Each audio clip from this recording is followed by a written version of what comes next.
It's Big V here, Verl Workman. Today we're talking teams, and we're going to talk about how do you hire and how do you actually find and train the best people.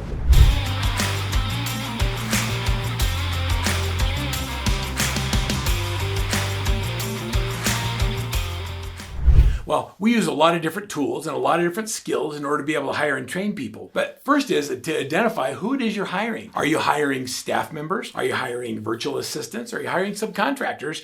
Or are you hiring buyer's agents or listing partners? So first we have to identify who, and then we can identify the how. We approach hiring, doesn't matter who they are, the same way. And the first thing is we've created a program to identify, actually WiseHire, one of our favorite technology partners, has created the top 10 things for talent acquisition. I'd like to share those 10 things with you, and then I'm going to share with you how we use DISC and Motivators profiles to identify the right people, and how to ask questions in a way that celebrates who they are. Now, as you listen to me, you're going to want to take a DISC and you're going to want to see how you fit into all of this. And I'm going to give you a free download at the end of this video just for staying tuned till the very end. So pay attention as we share with you how to hire, how to develop, and how to train high performers. So when we talk about WiseHire, they use the top 10 strategy for identifying talent. Number one, you've got to use the right technology and data and analytics for the hiring process. What that means is when you define what your role is, we can use technology to help you define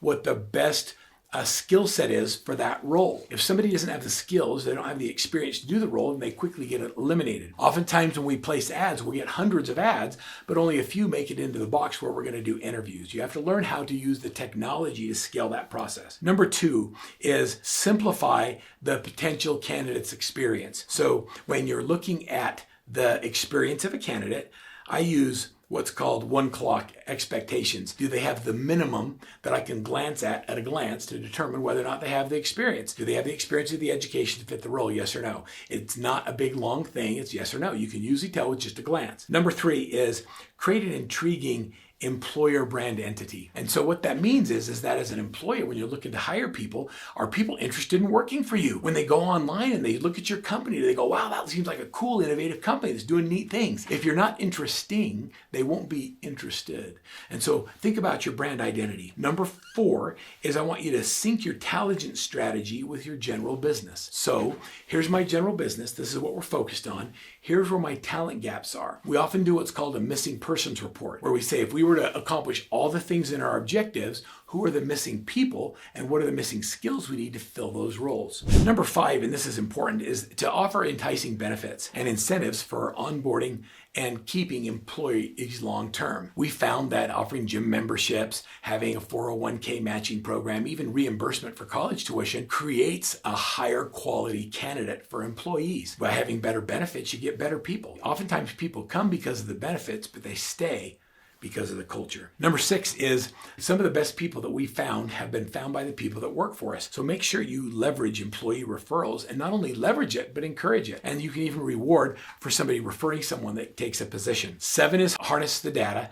That means make sure that you're using artificial intelligence in your ad writing and the way that you're promoting your ads and the way that you're doing your job descriptions to do better. And then analyze the performance of those ads and make course corrections and tweaks as is necessary. The next is oftentimes you'll find that by broadening the approach of the person you're hiring and not being so narrow in the skill set, you're able to find people that have a variety of skills that can do a variety of different things, not just the single job you're hiring for. The next is to enhance your culture index by increasing your diversity, equity, and inclusion, meaning look for diversity, equity, and inclusion. Does your business all look like you? If they are, then you're not being intentional about your diversity. Make sure that you're looking for people that bring a different culture and different skill set and different life experience into your business because they have amazing things they can do to help you. And then focus on a strategic workforce environment, on planning and projecting what you're going to need in the future and putting the right puzzle pieces in play. As we hire, we use this very, very common system called DISC. The D stands for dominant, the I is influence, the S is steadiness, and the C is conscientiousness. I'm going to take you through the DISC profile and show you how we might use DISC in identifying people for the right position. Now, I want you to keep in mind a couple of things. Number one, We don't hire and we don't fire to disc. They are simply tools in the process of understanding who somebody is and what their natural behavior styles are. Now, many of you that know me know that I'm probably a high D. A D stands for dominance. They're direct. The characteristics with the dominant profile are these. They are often assertive, confident, they're result-oriented, they're direct, they're decisive, and they're focused on their goals. Their communication style is they prefer straightforward communication. They may come across competitive or challenging your beliefs. They value efficiency and they're driven by challenges and opportunities in leadership. That's so true. I don't really take the time to find out how you came to your conclusion. I just want to know how it ends. As a high D, your ability to communicate with a high D is so important. The approach to work with a high D is you have to be direct and to the point. You have to get right to what you're going to talk about. Highlighting key features and benefits is critical.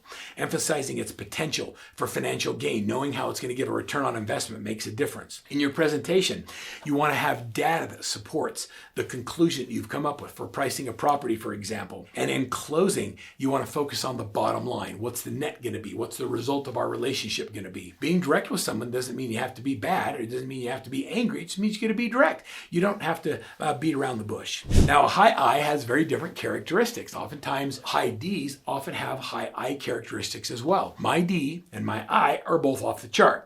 An I is an influencer. Those with the influential style, they're sociable, they're enthusiastic, oftentimes they're persuasive, they enjoy building relationships and cultivating those relationships, and they love collaborating with others. They do really well in social circumstances. Oftentimes when you're in a social circumstance, if it's not your natural happy place, it causes you to engage at a high level of anxiety and stress. And so when you're done after being in a social environment, you feel drained. Some people call that I'm tired of peopling. That's because that's not their natural behavioral style that makes it happy for them. In communicating with a high I, it's a lot of fun because we look for common ground. We look for things and people we know that we can validate the basis for a relationship. We use humor and storytelling and communicating, and it's fun to sell to a high I because it's all about the relationship and building rapport. And if they trust you and like you, a high I will connect with you, and being able to work with them in business becomes much easier. In the presentation with a high I, you want to tell stories that validate the concept. You want to use examples of how other people experience great success and emphasize the lifestyle and the benefits and the notoriety that might come as a result of engaging together. Appeal to their desire to have a positive experience, that you want to make them a raving fan, and they'll be much better team players. All right, so we talked about the D, we talked about the I. Are you ready to hear about the S's? Now, the S's, I married a S. And so after 37 years of marriage, a high D and a high S, you heard opposite attracts? That's exactly what it is. The S stands for steadiness. They're the hardest people to sell, but they're the deepest people that have deepest relationships. Their characteristics are they're steady, they're patient, they're supportive, they're relationship focused, they value cooperation and harmony and stability. They don't like to be pushed. If you try and back them into a corner, they'll just withdraw and not make a decision. Their communication style is they're good listeners, and you need to respect their approach. With a high S, when they say they want to think about it, pray about it, sleep on it, they probably will. They're not just trying to buy time. If your approach is calm and it's reassuring and it's backed up with statistical data, then you're going to find they're easier to move forward in the sales process. How do you sell to a high S? You have to establish trust, and you have to emphasize stability and security. You take a friendly, supportive approach as opposed to a hard closing approach. Your presentation needs to have detailed information. When you're selling a house, it's got to be about the home and the schools and the neighborhood and the things that make them feel safe and secure in that neighborhood. In closing, you got to give them time to process. You need to give them alternative choices. You need to support their decision-making process. Working with S's,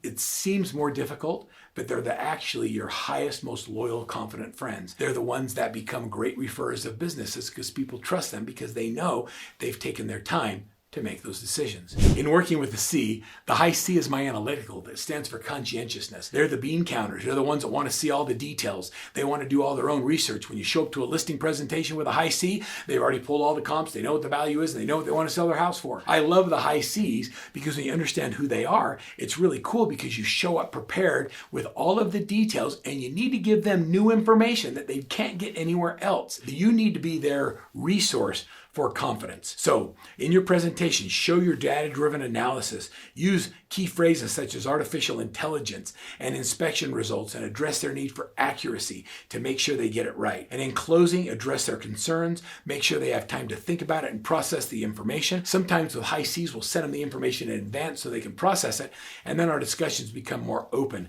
and lively. Remember that DISC is not how we hire or fire, but it's understanding how to communicate differently with different people. The same is true when we're bringing people in for interviews. We'll bring out our DISC reports, we'll share it with them, and we'll talk about what it means, and we'll have them validate whether or not the assessment was actually accurate.